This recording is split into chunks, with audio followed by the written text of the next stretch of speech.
सभी पत्रकार बंधुओं को नमस्कार। भारतीय जनता पार्टी जो अनपढ़ों की देश की सबसे बड़ी जमात है, वो जमात और उसकी सरकारें मिलकर पूरे देश में 60,000 स्कूल बंद करते हैं। 60,000 सरकारी स्कूल बंद कर चुकी है भारतीय जनता पार्टी। और जब इस अनपढ़ों की जमात का सबसे बड़ा भवन बना, दिल्ली का भारतीय जनता पार्टी का दफ्तर बना, तो इन्होंने पहला लक्ष्य अपना निर्धारित किया। बोले इस दफ्तर के बनने के बाद सबसे पहले क्या करना है? बच्चों के स्कूल पे कब्जा करना है। अभी तक आपने माफियाओं पे बुलडोजर सुना होगा, गुंडों पे बुलडोजर सुना होगा, लेकिन नरेंद्र मोदी जी की सरकार मासूम बच्चों के स्कूल पे बुलडोजर चलाने जा रही है। जिस स्कूल में 350 बच्चे पढ़ते हैं, भारतीय जनता पार्टी के दफ्तर के ठीक बगल का स्कूल, उस स्कूल पर बुलडोजर चलाने की भारतीय जनता पार्टी ने पूरी तैयारी और कोशिश कर ली और उससे संबंधित तमाम ऑर्डर और कागज हैं।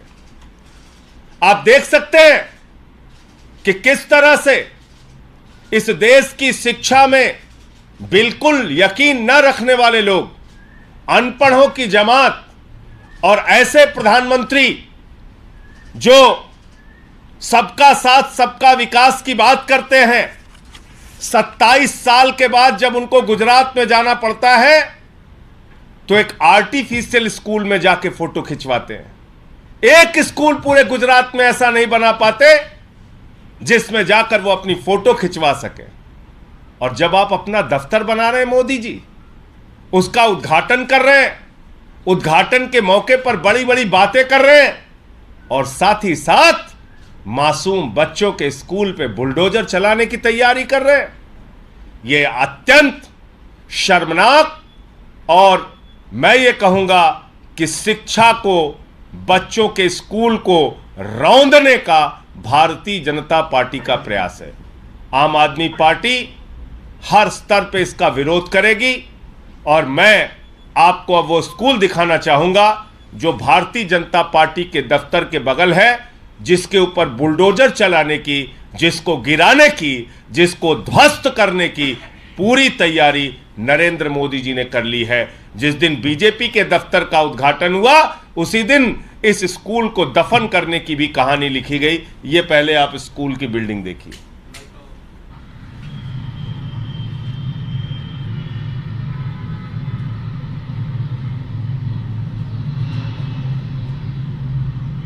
यह है देश का राष्ट्रीय अनपढ़ भवन, बीजेपी का दफ्तर।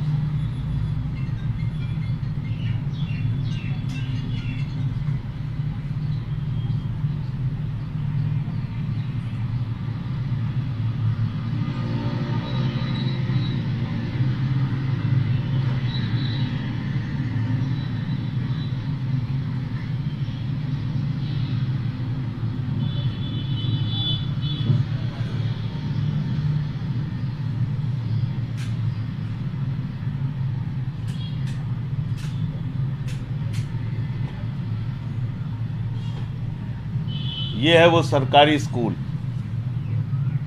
ये वो स्कूल है जिसको स्कूल का फोटो डाल, जिसके ऊपर बुलडोजर चलाने की भारतीय जनता पार्टी तैयारी कर रही है। इसकी स्कूल की फोटो भी, ये स्कूल की फोटो है, ये स्कूल की फोटो है।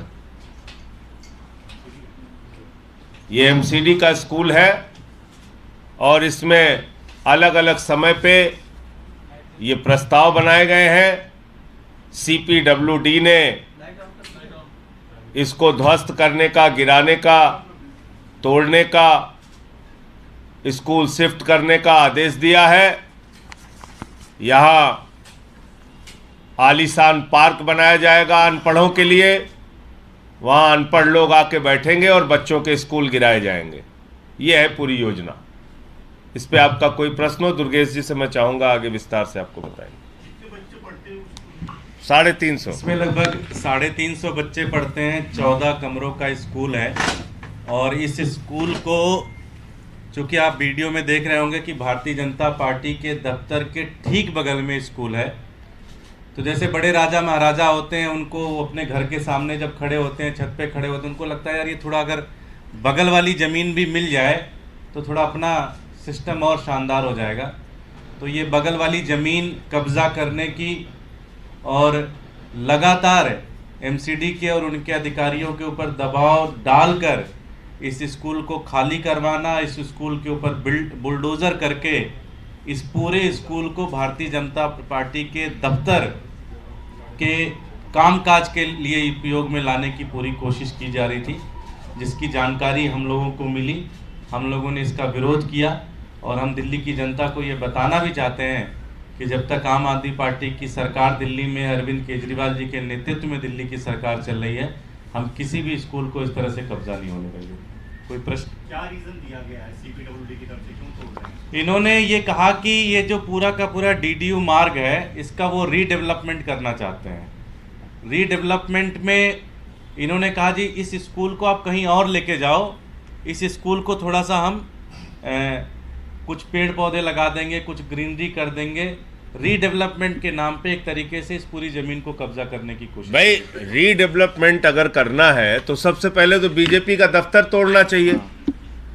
अगर रीडेवलपमेंट करना है डीडीयू मार्ग का, तो दोनों बीजेपी के जो दफ्तर बने हैं दफ्तर तोड़ दो, और भी यहाँ दफ्तर बने हैं उन सारे दफ्तर तोड़ दो, हम लोग का भी तोड़ दो, कांग्रेस वालों का भी तोड़ दो, जितने भी दफ्तर है सबको तोड़ो। रीडेवलप करना है तो सरकारी स्कूल तोड़ोगे बच्चों के?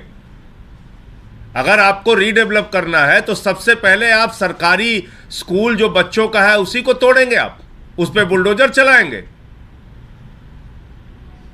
तो ये देखिए आप, ये बहुत गंभीर बात है। अब तक ये अपराधियों पर बुलडोजर चलाने की नौटंकी करते रहे, यहां तो बच्चों के स्कूल पे बुलडोजर चला रहे हैं।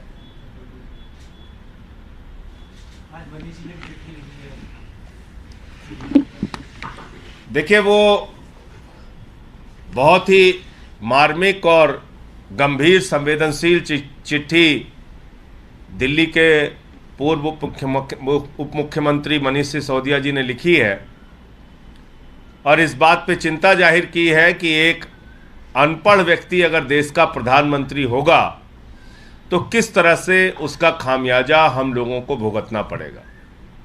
पहला, जैसे मैंने आपको बताया, सरकारी स्कूल, जनसंख्या देश की बढ़ रही है, बच्चे हमारे बढ़ रहे हैं, लेकिन सरकारी स्कूल बढ़ाने के बजाय 60,000 सरकारी स्कूल देश के अंदर भारतीय जनता पार्टी ने बंद किए हैं, जिसमें अकेले 26,000 सरकारी स्कूल देश के सबसे बड़े राज्य उत्तर प्रदेश में बंद हुए हैं। हजारों स्कूल बंद हुए हैं मध्य प्रदेश में, हजारों स्कूल बंद हुए हैं गुजरात में। करते क्या है ये लोग? इन्हीं के अपने प्राइवेट स्कूल हैं। प्राइवेट स्कूल के नाम पे भाजपा के नेता और मंत्री अपना धंधा चलाते हैं और सरकारी स्कूलों को तोड़ने का काम करते हैं। और मैंने आपको जैसा बताया कि जैसे ही भारतीय जनता पार्टी का राष्ट्रीय कार्यालय बना तो इन्होंने सबसे बड़ा राष्ट्रीय कर्तव्य अपना निर्धारित किया कि बच्चों का स्कूल सबसे पहले तोड़ो। स्कूल नहीं रहना चाहिए देश में।